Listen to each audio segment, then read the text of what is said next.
31 তারিখের পরে আমরা অবশ্যই নতুন কর্মসূচি ঘোষণা করব।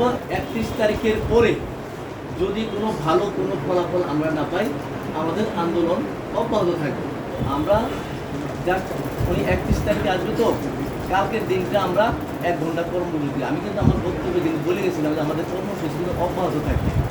সেটা একটু নরম নরম হতে পারতে না, বাট এরপরে 31 তারিখ পরে উনি আসার পরে আমরা এই ফাঁকে আমাদের একটা জিনিস অব্যাহত থাকবে। আমরা 4 জন উপদেষ্টা, না সরি 2 জন উপদেষ্টা এবং 2 জন সচিব বা 3 জন উপদেষ্টা, 1 জন সচিবের কাছে আমাদের একটা স্মারকলিপি যাবে।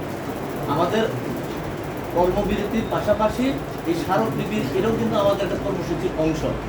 স্মারকলিপিটা দিব 31 তারিখের পরে আমরা অবশ্যই নতুন কর্মসূচি ঘোষণা করব। এবং যদি আমার বাদুর ভাই, আমার বন্ধু যেভাবে বলেছেন, হয়তো আমরা সেভাবে আপনাদেরকে বোঝাতে পারিনি, বাট একটা জিনিস আপনারা ক্লিয়ার হয়ে যান যে যদি 31 তারিখের পরে যদি কোনো ভালো কোনো ফলাফল আমরা না পাই, আমাদের আন্দোলন অব্যাহত থাকবে। সেটা মাঠ পর্যায়ে থাকবে না আমরা অবস্থান কর্মসূচি করব, সেটা আমরা পরে ক্লিয়ার করব, বাট আমাদের আন্দোলন অব্যাহত থাকবে। আন্দোলন থেকে সরে যাওয়ার কোনো সুযোগ নেই। এই জন্যই আমি কিন্তু এই যে 4টা ধারা আপনাদেরকে পড়ে শুনাইছি, ঠিক আছে? আচ্ছা না ঠিক আছে, না আমি যে 4টা ধারা পড়ে শুনাইছি না, এটা তো আপনাদের রেকর্ড আছে। ওর মধ্যে আপনারা একটু ট্রাই করলে বুঝতে পারবেন যে এটা কি প্রবলেমটা আমাদের জন্য। অফিস করেন না, এটা কি সরকারি চাকরি আইনের পরিবর্তন হয় না? আমরা অফকোর্স অফিস করি না কেন? তাহলে আমাদের দাবি নিয়ে কি কথা বলার রাইট আমাদের নাই? এই যে যেমন কালকে আপনাদেরকে ঢুকতে দেন, আপনারা তো অনেক সাংবাদিক ভাইয়েরা বাইরে থেকে ফোন করেছেন যে আমাদেরকে ঢুকতে দিচ্ছে না। তাহলে এটা কি আপনাদের বাক স্বাধীনতা হরণ করা হয়নি? আমরা চাকরি করি, এটা সত্য। আমরা কর্মচারী, এটা সত্য। আমরা সরকারের বিধিবিধানের মধ্যে থাকবো, এটাও সত্য।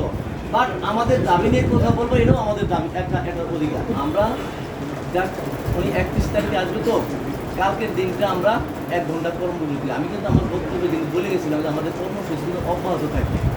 সেটা একটু নরম নরম হতে পারতে না, বাট এরপরে 31 তারিখ পরে উনি আসার পরে আমরা এই ফাঁকে আমাদের একটা জিনিস অব্যাহত থাকবে। আমরা 4 জন উপদেষ্টা, না সরি 2 জন উপদেষ্টা এবং 2 জন সচিব বা 3 জন উপদেষ্টা, 1 জন সচিবের কাছে আমাদের একটা স্মারকলিপি যাবে।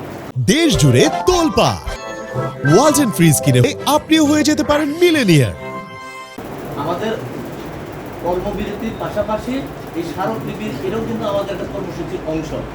স্মারকলিপিটা দিব 31 তারিখের পরে আমরা অবশ্যই নতুন কর্মসূচি ঘোষণা করব। এবং যদি আমার বাদুর ভাই, আমার বন্ধু যেভাবে বলেছেন, হয়তো আমরা সেভাবে আপনাদেরকে বোঝাতে পারিনি, বাট একটা জিনিস আপনারা ক্লিয়ার হয়ে যান যে যদি 31 তারিখের পরে যদি কোনো ভালো কোনো ফলাফল আমরা না পাই, আমাদের আন্দোলন অব্যাহত থাকবে।